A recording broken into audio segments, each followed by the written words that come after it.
Bonjour à tous, bienvenue sur la parole sainte. Nous allons poursuivre la lecture simple de l'Ecclésiastique, chapitre 4. L'eau éteint les flammes, l'aumône remet les péchés. Qui répond par des bienfaits prépare l'avenir. Au jour de sa chute, il trouvera un soutien. Mon fils, ne refuse pas aux pauvres sa subsistance, et ne fais pas languir les yeux du miséreux. Ne fais pas souffrir celui qui a faim. N'exaspère pas l'indigent. Ne t'acharne pas sur un cœur exaspéré.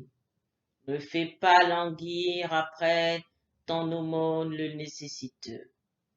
Ne repousse pas le suppléant durement éprouvé. Ne détourne pas du pauvre ton regard. Ne détourne pas tes yeux du nécessiteux.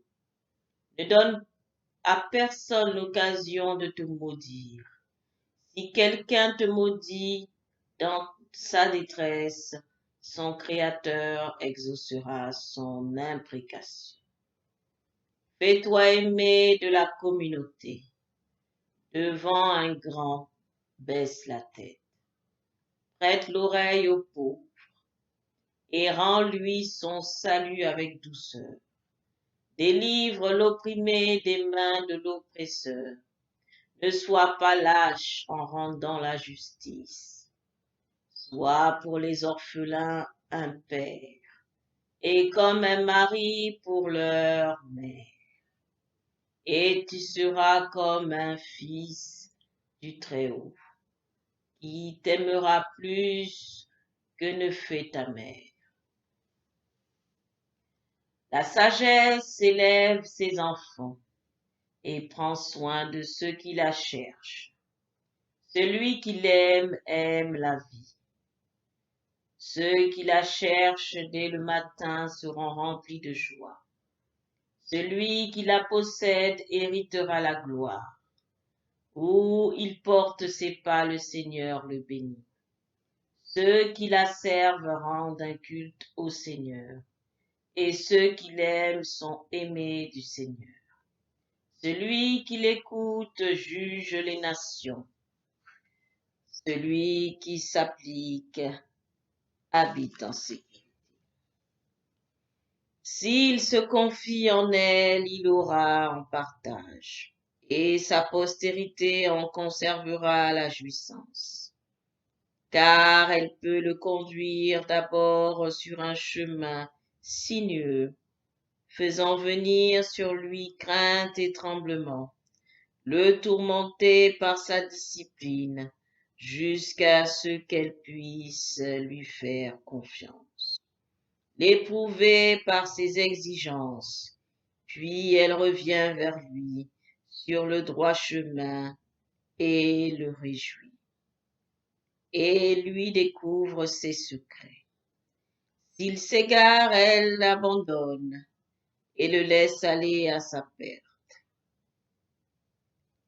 Tiens compte des circonstances et garde-toi du mal, et n'aie pas à rougir de toi-même. Et il y a une honte qui est gloire et grâce. Ne sois pas trop sévère pour toi-même, et ne rougis pas pour ta perte. Ne tais pas une parole lorsqu'elle peut sauver, et ne cache pas ta sagesse.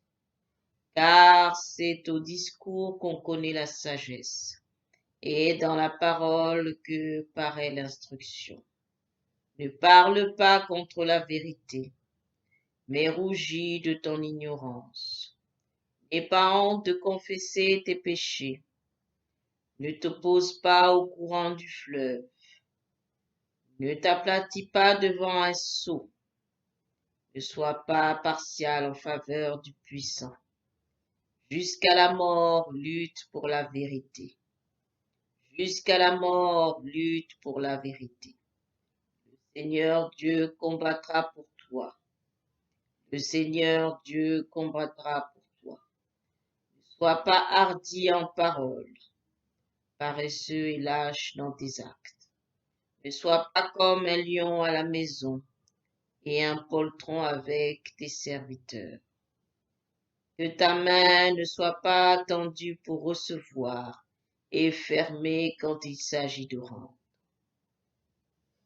Ainsi s'achève le chapitre 4 de l'Ecclésiastique. Merci de m'avoir suivi. Je vous laisse méditer ces paroles de la parole sainte et à bientôt pour la suite. Soyez bénis.